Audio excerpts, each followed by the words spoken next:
بسم الله الرحمن الرحیم. د لوی او بخښونکي څښتن تعالی په نامه. دوستانو راځو نن ورځ درس د یو نوي ټاپک سره شروع کوو چې هغه عبارت له سټرس څخه دی. د نن ورځې په درس کې به موږ د سټرس په مطلب او ترڅنګ یې د هغه په ډولونو باندې خبرې وکړو. په سټرنټ اف مټریلز کې د سټرس او سټرین په موضوعات باندې پوهېدل چې دا دوه موضوعات د سټرس او سټرنټ اف مټریلز ډېرې مهمې موضوعګانې تشکیلوي. نو د دې دوو موضوعاتو په مطلب باندې ځان پوهول ډېر زیات اړین دي. نو دوستانو چون زمونږ د درس موضوع سټرس دی، نو د سټرس په مطلب باندې باید موږ او تاسو نن ځانونه پوه کړو د هغه په ډولونو باندې. مخکې د دې نه چې سټرس شروع کړمه، موږ باید پوه شو چې سټرس ولې موږ وایو. کله چې موږ یو ساختمان ډیزاین کوو، په هغه کې عناصر ډیزاین کوو، نو موږ باید په هغه کې داخلي قوې محاسبه کړو. هغه داخلي قوې چې د خارجي قوو له اثر رامنځته کېږي، دا قوې د دې په خاطر باندې محاسبه کوو تر څو د تخریب مخه ونیولی شي. نو د تخریب په خاطر باندې چې د هغوی مخنیوی وشي، موږ په دې عنصر کې، په دې فرض مثال یو بیم په نظر کې نیسو چې دا په خپله یو عنصر تشکیلوي د ساختمان. په دې بیم کې موږ داخلي قوې محاسبه کوو. نو کله چې موږ دا داخلي قوې محاسبه کړې، بیا هم موږ نشو ویلی چې دا ساختمان یا دا عنصر دې تخریب نه کړلی شي، بیا هم تخریبېږي. ځکه یو بل فکتور هم دلته وجود لري د دې ترڅنګ چې داخلي قوې د محاسبه کړو، چې هغه عبارت د دغه عنصر له عرضي مقطع څخه ده. یعنې د ډیزاین په برخه کې چې موږ د ساختمان یو عنصر ډیزاین کوو، ترڅنګ د دې چې داخلي قوې محاسبه کوو، د هغه عرضي مقطع هم باید موږ او تاسو په نظر کې ونیسو. اوس وایي که چیرې د دې داخلي قوې او د دې عرضي مقطع ترمنځ موږ نسبت منځته راوړو، نو دې ته بیا موږ او تاسو سټرس ویلی شو. باید موږ دلته د سټرس کلمه ذکر کړو. اوس وایو که چیرې په یو عنصر باندې د یو عنصر په عرضي مقطع باندې داخلي قوه تقسیم کړو، نو دې ته موږ او تاسو سټرس ویلی شو. یا داسې هم ویلی شو چې په یو عنصر باندې د داخلي قوو شدت د سطح، یعنې د په یو عنصر باندې داخلي قوې شدت فی واحده سطح د تشنج یا سټرس څخه عبارت دی. راځو دلته په یو مثال کې دا واضح کوو. د مثال په ډول راځم دلته یو مستطیل فرض مثال موږ تاسو په نظر کې نیسو. دا یو مستطیل دی، په دې باندې دوه قوې واردوو، یا ټینشن کې وي یا کمپریشن کې مشکل نشته. فرض مثال زه دلته ټینشن حالت ورته ورکوم، دې ته هم زه ټي وایم او دې ته هم ټي وایم. دلته یو عرضي مقطع وجود لري، یعنې یو سطح وجود لري. دا سطح، په دې سطح باندې دې قوو عمل ترسره کړی دی. نو کله چې دا عمل ترسره کوي، دلته یو تشنج منځته راځي. په دې عنصر کې یو شدت منځته راځي دلته، چې بیا موږ دې ته سټرس ویلی شو. نو که فرض مثال دلته ټینشن حالت کې اوسېږي، حتما په دې شکل کې تغییر راځي، په دې عنصر کې تغییرات راځي. لکه فرض مثال موږ اوس وایو چې دا ټینشن حالت کې دی، نو په دې جسم کې بیا اوږدوالی منځته راځي، د دې عرضي مقطع بیا کمیږي، چې په خپله همدغه تغییرات موږ او تاسو چې منځته راځي، نو موږ وایو چې دغه تغییرات د سټرس له امله منځته راځي. اوس وایو چې مخکې مو وویلی چې سټرس چې دی قوه فی واحده سطحه. اوس موږ او تاسو دې ته A وایو، دې ته فرض مثال B وایو. طول ضرب عرض، نو دا موږ او تاسو سره څه شی شولو؟ مساحت شولو، A ضرب B. او دلته موږ او تاسو سره قوې څه شی دی؟ T دی که نه؟ نو وایو چې سټرس مساوي کېږي. سټرس موږ په یوناني حروف باندې چې هغه له عبارت دی له سیګما څخه، په دې حروف باندې موږ او تاسو ښیو چې دا مساوي کېږي له T تقسیم پر مساحت باندې، یا T تقسیم پر A ضرب B. نو قوه فی واحده سطح دا عبارت دی له څه شي څخه؟ عبارت دی له سټرس څخه. نو دا و دوستانو د سټرس یو مطلب، یو کنسپټ چې موږ او تاسو باید واخلو له دې څخه. راځو د سټرس ډولونه وایو. سټرس چې دی دا په دوه ډوله باندې ویشل شوی دی، چې عبارت دی له که موږ ووایو چې سټرس دا په څو ډوله ویشل شوی دی؟ په دوه ډوله باندې ویشل شوی دی. یو ته ویلی کېږي نارمل سټرس، نارمل سټرس، بل ته ویلی کېږي شیر سټرس.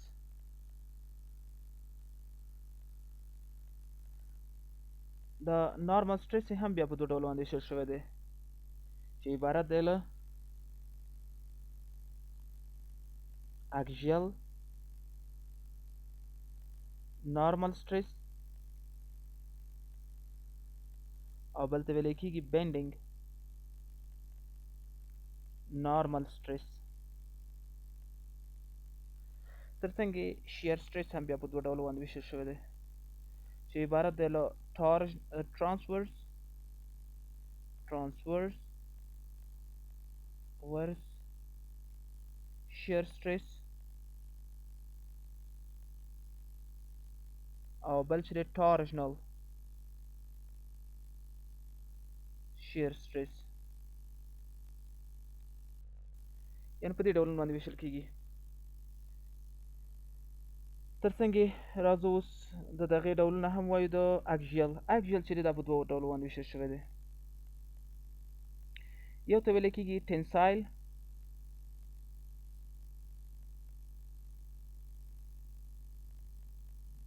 اکژیل سټرس او بل ته ویلی کېږي کمپریسیو اکژیل سټرس.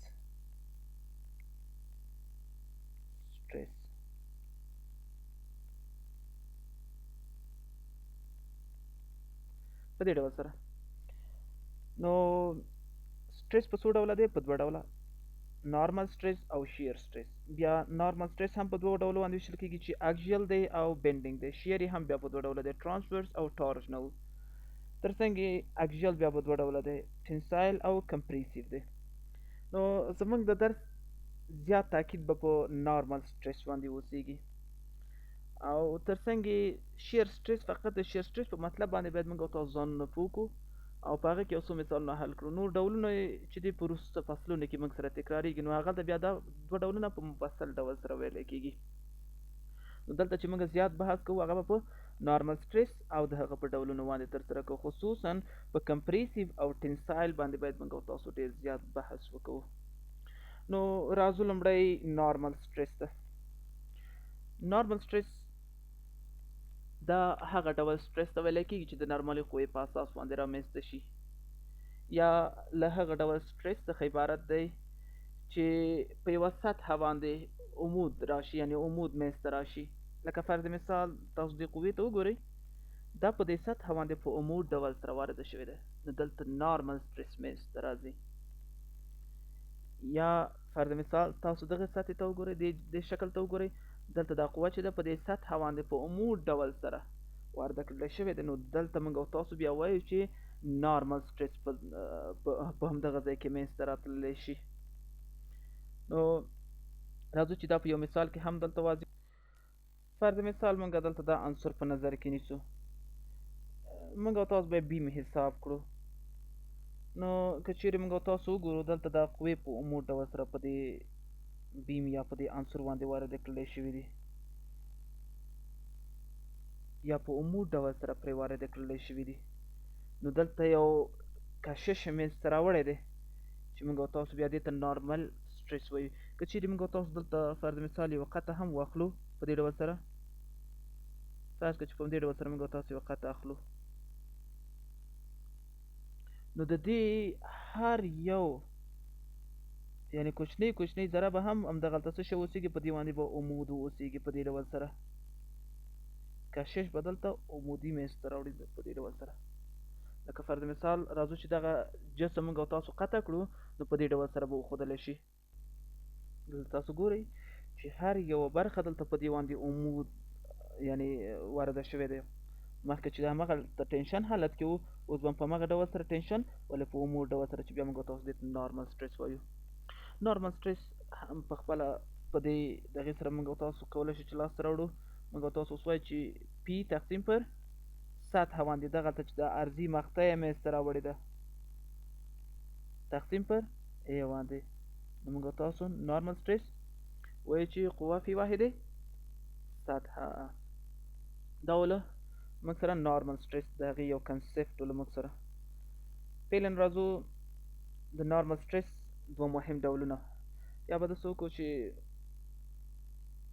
د دې اکژیل په خپله همدغه نارمل دی. ښه موږ تاسو چې دا وویلې دا په خپله اکژیل په خپله نارمل سټرس دی چې نظر همغه محور ته رامنځته کېږي. نو کله چې د نظر د محور موږ تاسو دلته فرض مثال د محور په نظر کې نیسو، په خپله نارمل او اکژیل یوه خبره ده. دواړه په خپله نظر د یو محور ته عمود ډول سره منځته راځي، یعنې د دې محور په امتداد باندې منځته راځي او په دې سطح باندې په عمود ډول سره واردېږي چې دې ته موږ تاسو بیا اکژیل سټرس ویلی شي. په خپله نارمل سټرس اکژیل سټرس دی. نو د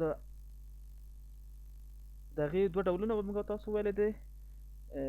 نارمل زه به راشم څو ډولونه موږ تاسو ویلې، دوه ډولونه مو مخکې وویلې چې نارمل سټرس بیا په دوه ډوله باندې ویشلی کېږي، چې یو ته یې اکژیل ویلی کېږي، بل ته یې بینډینګ ویلی کېږي. اوس به راشو دا بینډینګ کې به یو مثال درته درکړم. راځو که فرض مثال موږ دا یو بیم په نظر کې ونیسو په دې ډول سره. فرض مثال موږ دا بیم په نظر کې ونیو،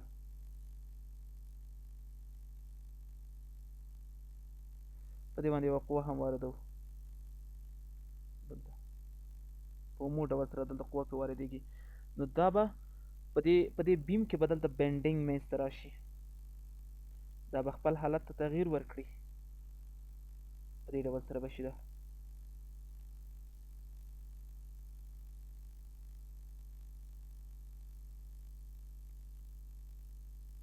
په دې ډول سره شي، قوه به دلته په عمومي ډول سره په دې باندې وارده کړلی شي، چې دې ته بیا موږ تاسو بینډینګ سټرس ویلی شو. بینډینګ سټرس هم بیا په دې ډول سره لاسته راځي، ام ضرب سی تقسیم پر آی باندې، چې د وروسته درسونو مبحث زموږ او ستاسو همدغه بینډینګ باندې هم موږ تاسو وروسته په مفصل ډول سره غږېږو چې همغلته بیا مفصل ډول سره وایو. فقط همدغلته تاسو ځان پوه کړئ چې بینډینګ په خپله بینډینګ سټرس دا د نارمل سټرس یو ډول دی او په دې ډول سره لاسته راځي. نو راځو اوس به د نارمل سټرس د اکژیل سټرس دوه نور ډولونه باندې چې ډېر زیات مهم دی، په همهغه باندې به موږ تاسو ډېر زیات بحث وکړو، چې یو عبارت دی له ټینسایل څخه او بل عبارت دی له کمپریسیو څخه. راځو لومړی دلته د دې تعریف وایو. د ټینسایل سټرس له هغه ډول سټرس څخه عبارت دی چې د دوو مساوي او مخالف الجهته قوو په اساس باندې رامنځته کړلی شي. لکه تاسو دلته وګورئ یو قوه ده خواته ده، یو قوه ده خواته عمل پرې کړی دی که نه، نو دلته یو عنصر په نظر فرض مثال په نظر کې نیولی دی او هغه کې کشش منځته راځي، کش کوي، دوه مساوي دي ولې مخالف الجهته قوې رامنځته شوي، دا یې ده خواته کش کوي او دا هم ده خواته کش کوي، او د دوی دواړو قوې چې دې سره مساوي دي. نو په دې حالت کې به دلته څه شی منځته راشي؟ ټینسایل به منځته راشي. د ټینسایل سټرس په نتیجه کې په عنصر کې اوږدوالی منځته راځي او د هغه عرضي مقطع چې دی دا بیا کوچنی کېږي. لکه فرض مثال راځو دلته یو مثال نظر کې نیسو ورته.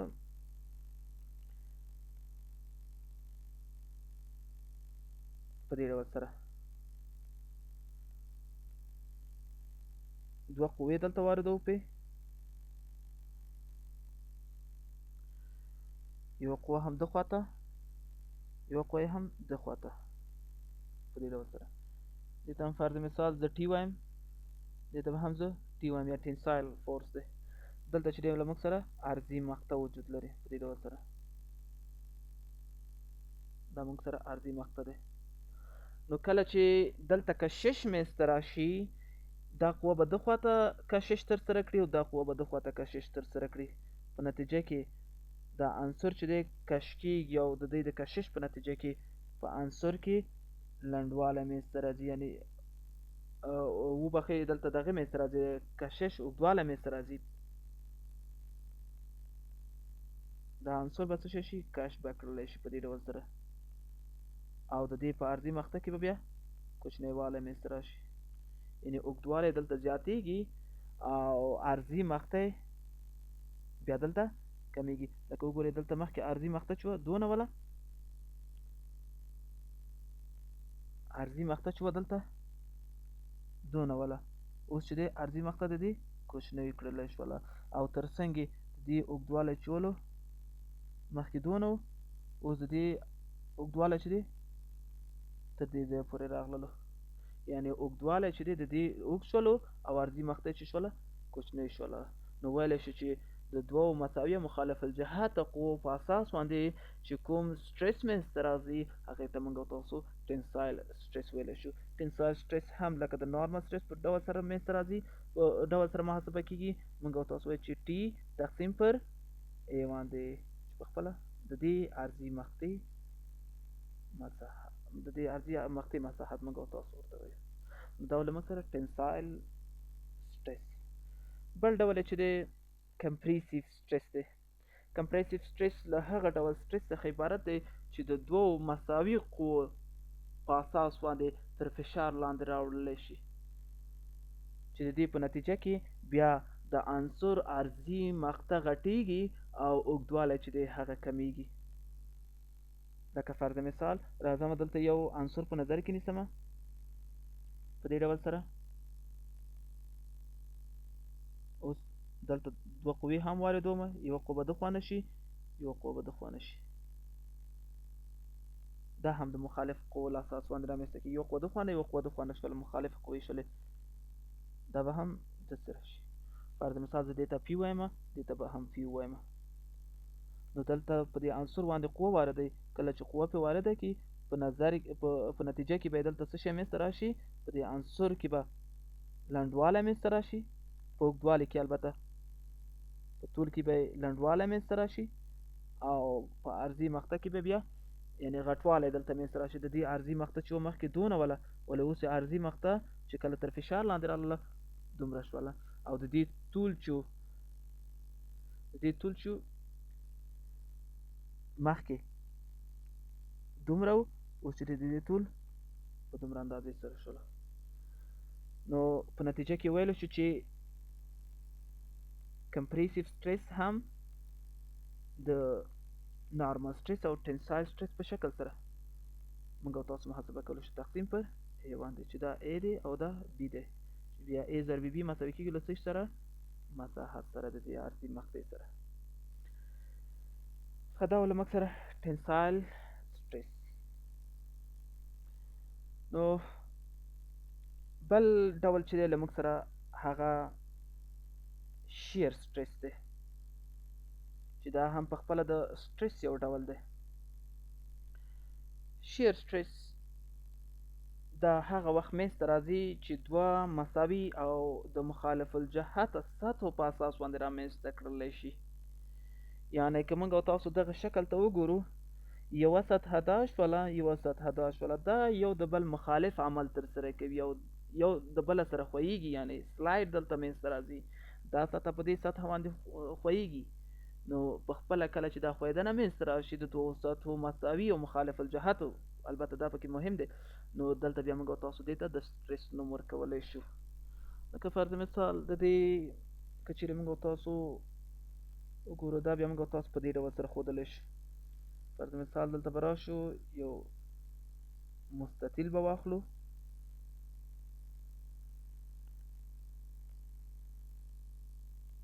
په دې ډول سره موږ به دلته یو قطعه هم واچو، ورته یوه قوه به د دوه قوې موږ دلته پرې واردو، یوه قوه به د دې خوا نه شي، یوه قوه به هم د دې خوا نه شي. دې ته فرض مثال زه وي وایم، دې ته هم وي وایم.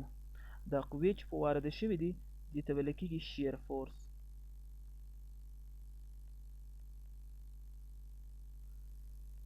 دې ته څه شی ویل کېږي؟ شیر فورس. دې ته هم شیر فورس ویل کېږي. نو په نتیجه کې دا یوه سطحه شوله، دا بله سطحه شوله. نو دا کله چې دا قوې په وارده کړلی شي، دا د فرض مثال یو سطحه بیا فرض مثال دا دلته راځي، او د دوهمه سطحه بیا دلته په دې ډول سره راځي، هماغه قوې به په وارده کړلی شوي وي په دې ډول سره. نو موږ او تاسو اوس ویلی شو چې شیر سټریس څنګه لاسته راځي. شیر سټریس هم لکه څنګه چې موږ مخکې ویلې قوه فی واحده سطحه. نو راځو وایو چې شیر سټریس دا به پاک شیر سټریس لاندې به ولیکو چې صحیح ډول سره راشي. شیر سټریس دا هم په یوناني حروف باندې ایښودل کېږي چې هغې ته ټاو وایي. ټاو دا به مساوي شي له څه شي سره؟ وي تقسیم پر عرضي مقطع د هغې باندې. نو دا شو له موږ سره څه شی؟ شیر سټریس. شیر سټریس بیا د دې دوه مهم بخشونه ډېر زیات، یعنی باید موږ او تاسو هغه ډېر زیات په نظر کې ونیسو چې یو ته ویل کېږي سنګل شیر سټریس او بل ته ویل کېږي ډبل، چې دې نومونه سره موږ ډېر زیات مخامخ کېږو. دا دوه دانې باید تاسو ډېر زیات په نظر کې ونیسئ. ورته یو سنګل شیر سټریس دی، بل ډبل شیر سټریس دی. سنګل شیر سټریس دا هغه ډول سټریس دی کله چې د دوو سطحو په اساس باندې رامنځته شي او د دې ترمنځ یو پین وجود ولري. او ډبل سټریس هغه ډول سټریس ته ویل کېږي چې د دریو سطحو، البته د دریو سطحو په اساس باندې رامنځته کړلی شوي چې دوه سطحې یو خواته او بله سطحه د هغې مخالف عمل ترسره کړي. لکه راځو دلته موږ تاسو ګورو دا چې دی اوس سنګل سټریس دی، یو خوا ده خوا نه شوله، یو خوا هغې خوا نه شوله، دې ته موږ تاسو سنګل سټریس وایو. راځئ دا موږ تاسو په یو څو ویډیوګانو کې وګورو. د مثال ته وګورئ، یوه سطحه ده خواته شوله، یوه سطحه ده خواته شوله، یو د بل مخالف عمل ترسره کوي. تر څنګ یې دلته د یو پن په واسطه باندې چې دا نټ د دې په واسطه باندې دغه شوی دی، اوس یو د بل مخالف کشش منځته راځي. راځو دلته چې کشش منځته راشي، نو په دې ډول سره به دلته شیر منځته راشي چې یو د بل، یعنی دا سطحه بیا ماته شوله، چې دې ته بیا موږ تاسو سنګل شیر سټریس ویلی شو. یا په بل مثال کې هم موږ تاسو کتلی شو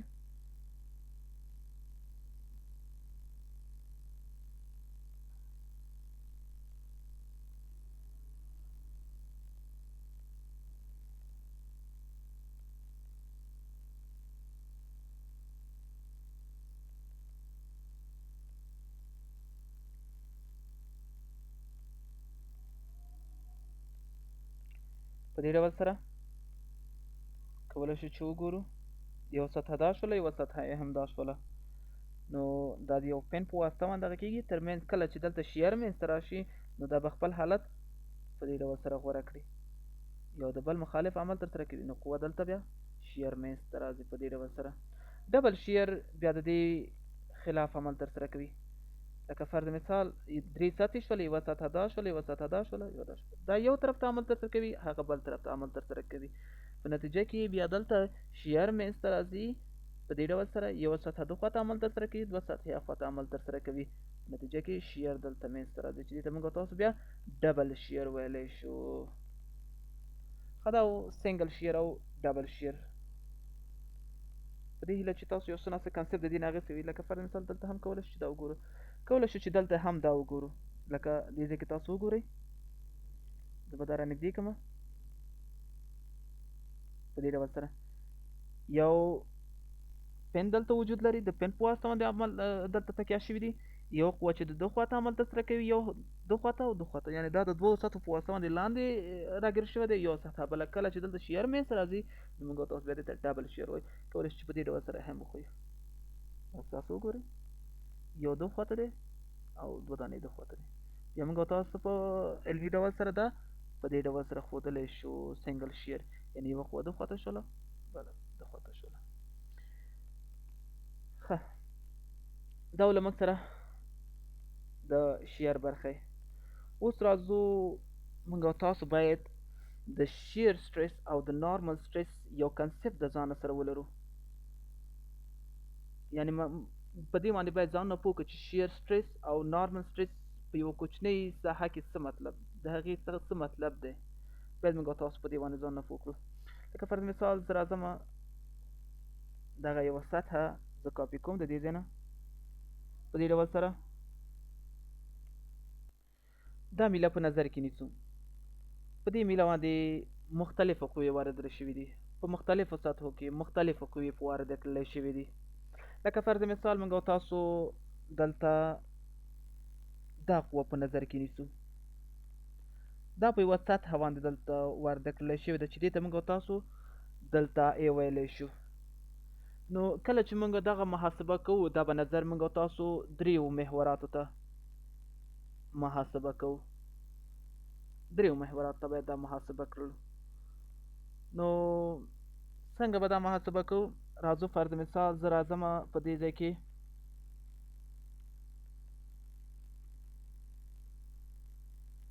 دا چې زه اوس محاسبه کوم ښه زه به راشم دا به یو ځلې پاکم ترېنه په دې ډول سره.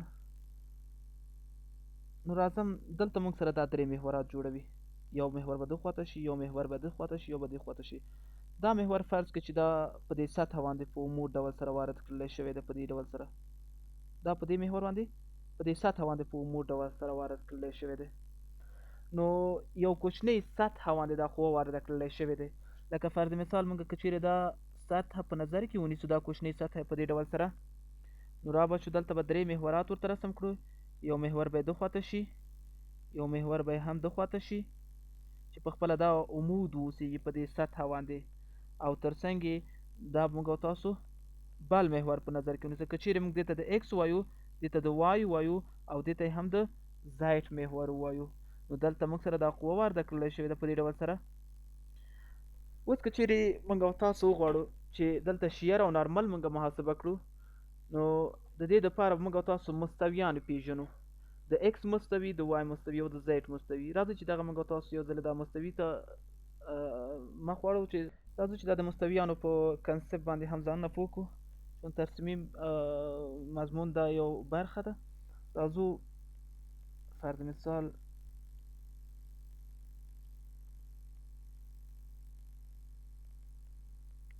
په دې ډول سره دې ته موږ او تاسو د زایډ، دې ته هم د ایکس، او دې ته هم موږ او تاسو د وای وایو. اوس که چیرې لاړ شو دلته مستویات رسم کړو په دې ډول سره. ښه را به شو دا پاکو ترېنه. که چیرې موږ مستویات فعلا رسم کړو د دې، نو دا ډول شکل به ځان ته غوره کړو چې دې ته بیا موږ او تاسو د ایکس مستوي وایو، دې ته موږ د وای مستوي وایو، او دې ته موږ د زایډ مستوي ویلی شو. نو دا مستویات دلته ډېر زیات مهم دي چې باید یادواري شوی وای. نو فعلا موږ او تاسو ګورو چې دلته دا عمود دا مستوي چې دی دا په کوم محور دا د کوم محور مستوي دی؟ دا د وای محور مستوي دی. نو چون دلته دا محور په دې باندې عمود راغلی دی په دې سطحه باندې، نو موږ او تاسو دلته ورته څه شی ویلی شو؟ نارمل سټرس به همدغې حالت ته موږ ووایو.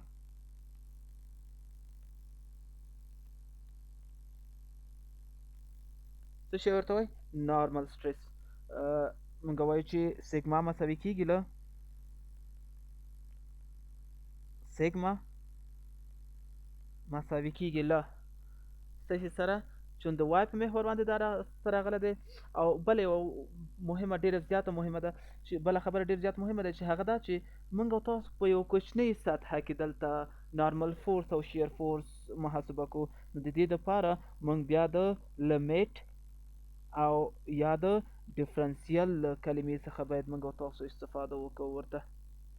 نو راځو وایو چې سیګما مساوي کېږي لیمیټ د څه شی؟ دلتا اف وای تغیرات په د اف دغه کې تقسیم د تغیرات د دلتا ای کې، یعنی دلتا اف پر دلتا ای. کله چې دلتا ای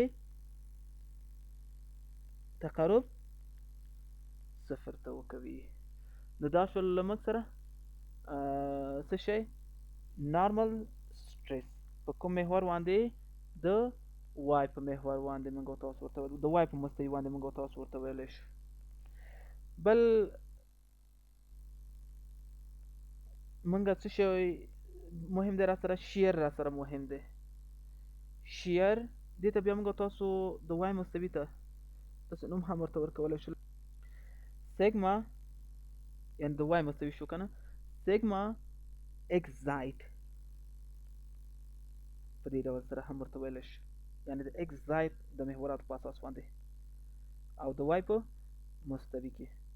نو را به شو اوس به شیر سټریس هم دلته چون دلته عمود نه دی په دې ډول سره موازي حالت دی که نه، موږ او تاسو بیا شیر ته مماسي هم ویلی شو. نو دلته چون مماس دی ورسره په دې ډول سره موږ ویلی شو چې ټاو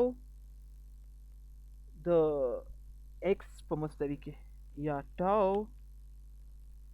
د ایکس زایټ یا د وای زایټ به ورته وایي که نه، دا به مساوي شي له لیمیټ د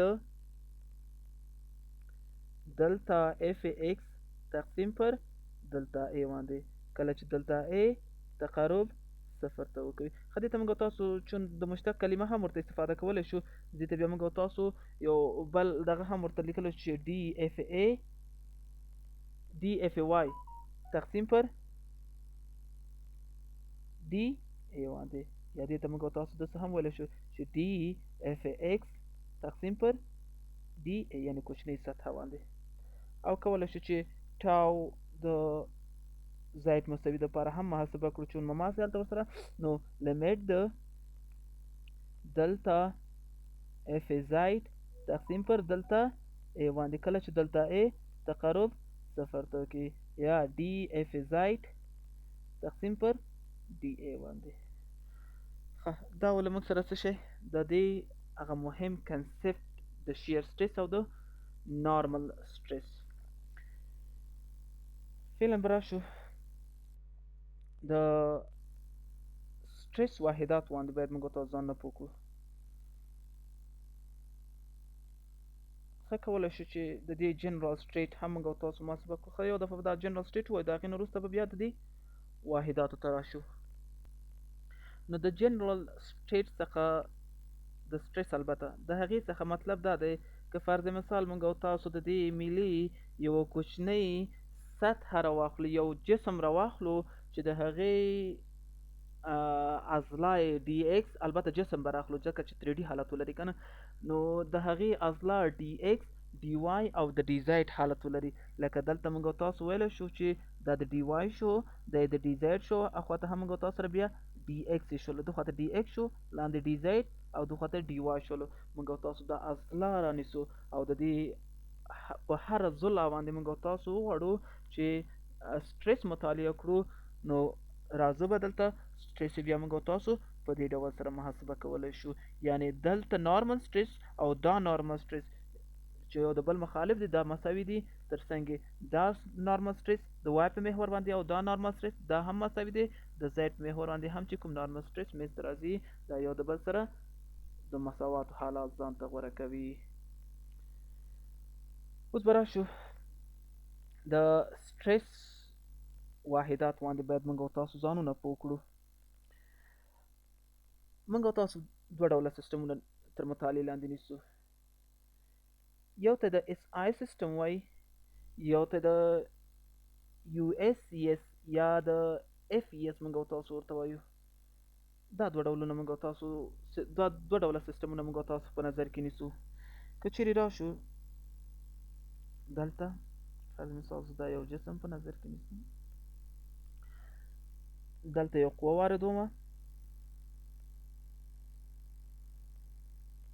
په دې باندې فرض مثال کمپریشن حالت کې شو پی، دا هم یو جسم به راونیسو چې لږ خاټه اوسېږي داسې په دې ډول سره.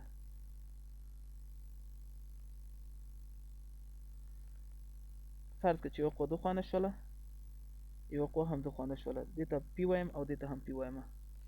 او مخکې موږ تاسو د کمپریشن حالت ویلو. اوس راځو سیګما وایم چې پی تقسیم پر ای باندې یا اف تقسیم پر A باندې چې په لاندې ډول سره موږ تاسو په دې ډول سره هم ښیو کنه قوه. اوس راځو واحداتو ته. لومړی موږ تاسو په اس آی سیستم باندې وغږیږو، سیستم انټرنیشنل باندې.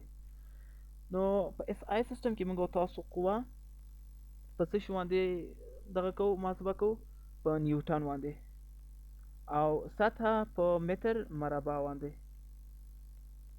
چې دې ته بیا موږ تاسو یو ځانګړی نوم ورکوو، هغې ته ویل کېږي پاسکال. دا لومړی واحد ولو. دویم واحد چې دی موږ تاسو وایو چې نیوټن تقسیم پر میلی متر مربع. په دې ډول سره په دې باندې هم موږ تاسو کولی شو چې سټریس محاسبه کړو، چې دې ته بیا ویلی کېږي میګا پاسکال. په دې خاطر ورته وایي که موږ تاسو نیوټن ته لاړ شو، نیوټن په خپل حالت باندې دا بیرته موږ تاسو اصلي حالت ته واړو، لکه پاسکال ته واړو. نو زه د دې 1 ملي متر لاس په توان د -3 کل مربع ضرب متر مربع، نو دا به څونه شي؟ نیوټن پر لاس په توان د -6 ضرب متر مربع. اوس به ووایو که چیرې دا موږ تاسو توان ته وخیژو، صورت ته وخیژو، نو لاس په توان د 6 نیوټن پر متر مربع پاسکال. دې ته بیا موږ تاسو میګا وایو، میګا پاسکال. په دې ډول سره بل ډول چې دی هغه د دې کیلو نیوټن دی، کیلو نیوټن پر متر مربع، چې دې ته بیا کیلو پاسکال وایي. لکه هماغه اف پر ا سیګما سره، البته دا مساوي شي له څو سره؟ کیلو نیوټن باندې هم محاسبه کیږي تقسیم پر متر مربع، چې دې ته بیا موږ تاسو کیلو په خپل حالت باندې نیوټن پر متر مربع کیلو پاسکال، یا موږ تاسو لس په توان د 3 پاسکال هم ورته ویلی شو. بل څلورم ډول چې دی هغه کیلو نیوټن پر میلی متر مربع دی، کیلو نیوټن پر میلی متر مربع، چې دې ته موږ تاسو بیا ګیګا پاسکال وایو. که موږ تاسو راشو د کیلو نیوټن پر ځای باندې خپل قیمت ورته ولیکو، کیلو نیوټن، او د دې پر ځای میلی متر پر ځای باندې لس په توان د -6 متر مربع. اوس که چیرې دا صورت ته ویسمه، نو را به شي لس په توان د 9 پاسکال، چې لس په توان د 9 ته موږ تاسو څه شی وایو؟ ګیګا پاسکال. دویم ډول چې دی دا دوه ډولونه موږ تاسو سره ډېر زیات مهم دي، ګیګا پاسکال او میګا پاسکال سره، چې دې سره موږ تاسو ډېر زیات مخامخ کیږو. نو دغه دوه ډولونه پیژندنه ډېر زیات اړینه ده. بلې چې دی هغه په اف پی اس سیستم کې دی، اف پی اس سیستم دی. راځم وایم چې سیګما مساوي کیږي اف بر ا باندې. ښه، په اف پی اس سیستم کې اف پی اس فوټ پاونډ سیکنډ، په اف پی اس سیستم کې موږ تاسو قوه په څه شي باندې محاسبه کوو؟ په فوټ باندې، په وبخښئ په پاونډ باندې. نو پاونډ پر او سطحه بیا موږ تاسو په څه شي باندې محاسبه کوو؟ هلته په انچ مربع باندې، چې دې ته بیا یو ځانګړی نوم ورکولی کېږي چې هغې ته ویلی کېږي پی اس آی. دوهم ډول چې دی هغه کې اس آی دی، کې اس آی دی، چې دې ته موږ تاسو بیا وایو کپس پر انچ مربع. دا دوهم ډول. او دریم ډول چې دی له موږ سره هغه اف پی اس دی،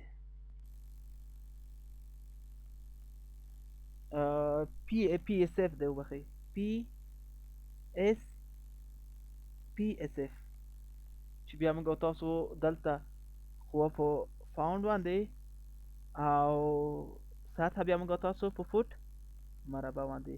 اف پی اس څلورم ډول چې دی څلورم ډول نو هغه موږ سره کې اس اف دی چې دا مساوي کیږي له کیپس پر فوټ مربع باندې. نو دا څلور ډولونه شو د سټریس له واحداتو څخه، یعنی په اف پی اس سیستم کې البته د سټریس له واحداتو څخه عبارت. ښه راتلونکی درس به انشاءالله اوریج نارمل سټریس او شیر سټریس باندې باید موږ تاسو البته په اوریج برخه کې وغږیږو، او که چیرې وخت نو بیارنګ باندې به هم وغږیږو په بیارنګ سټریس باندې، او په یو څو نور موضوعات باندې به په راتلونکي درس کې وغږیږو. په تمه اوسئ.